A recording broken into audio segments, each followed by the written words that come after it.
right, this is Quitsato movement 1. So you're going to be playing on the 6th string. The main part as it moves.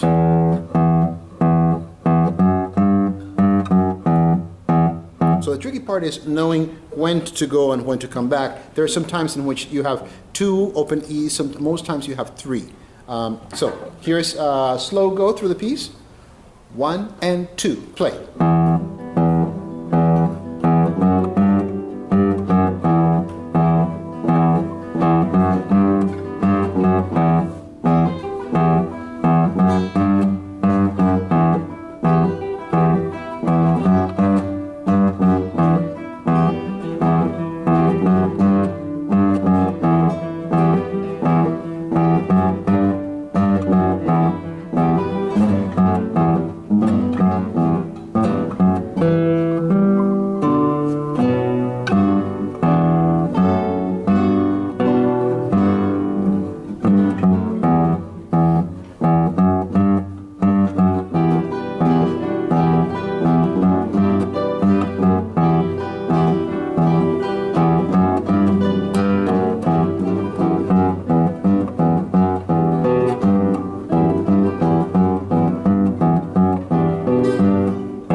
Supposed to end with that part, page turn.